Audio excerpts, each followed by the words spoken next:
मेरा नाम आज़ाद है। मैं 21 साल का हूँ। मैं मुरादाबाद का निवासी हूँ। कुछ समय पहले मुझे थकावट और चक्कर सा आ रहा था, तो मैंने जांच कराई। तो उसमें पता चला कि ब्लड हीमोग्लोबिन और प्लेटलेट बहुत कम थे। किसी ने मुझे सलाह दी कि वो हीमोग्लोजिस्ट को दिखाओ, तो मैंने हिमांशु सर को दिखाया।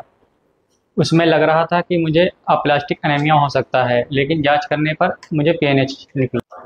पीएनएच का मेरा इलाज शुरू हुआ। आज 6-7 महीने हो गए हैं। अब मेरा ब्लड भी 14 पॉइंट कुछ है और प्लेटलेट भी सही है, और मुझे अब थकान भी नहीं हो रही।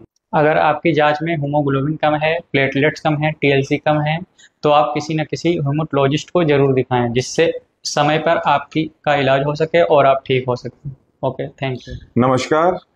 मेरा नाम डॉक्टर हिमांशु चतुर्वेदी है और मैं क्लिनिकल हेमेटोलॉजिस्ट हूँ। और आज जिस खून की बीमारी के बारे में हम बात करने जा रहे हैं वो एक बहुत रेयर और गंभीर बीमारी है, जिसका नाम पैरोक्सिस्मल नॉकटर्नल हीमोग्लोबिनूरिया यानी पीएनएच भी है। ये एक ऐसी बीमारी होती है जिसमें मरीज का जो खून के सेल्स होते हैं वो खुद ब खुद उनका इम्यून सिस्टम तोड़ने लगता है, जिसकी वजह से बार बार अनीमिया, थक्कन, थक्का बनने की प्रणाली में बढ़ोतरी और साथ ही साथ कुछ लोगों में बहुत गाढ़े रंग का पेशाब या यूरिन भी आता है, जिसको हम कोला कलर्ड यूरिन कहते हैं। और खास तौर से ये पेशाब पहला या मॉर्निंग का फर्स्ट वॉइड होता है। पैरोक्सिस्मल नॉकटर्नल हीमोग्लोबिनूरिया यानी पीएनएच एक प्रकार का एक्वायर्ड हेमोलिटिक एनीमिया होता है।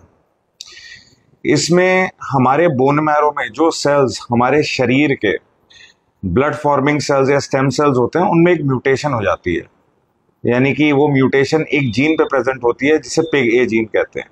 इस म्यूटेशन के होने की वजह से बोन मैरो के अंदर दो तरीके के सेल्स की तादाद हो जाती है, जिसको मोज़ेक भी कहते हैं। एक सेल्स जो कि नॉर्मल है और एक अबनॉर्मल है। और बार बार ये अबनॉर्मल सेल्स जिनकी पिग ए जीन जो है वो म्यूटेटेड है, इन्हीं के टूटने की वजह से बार बार इंट्रावैस्कुलर हिमोलिसिस या फिर प्लेटलेट्स की कमी होना या फिर टीएलसी की कमी होना शुरू हो जाती है। पीएनएच की कुछ खास बातें।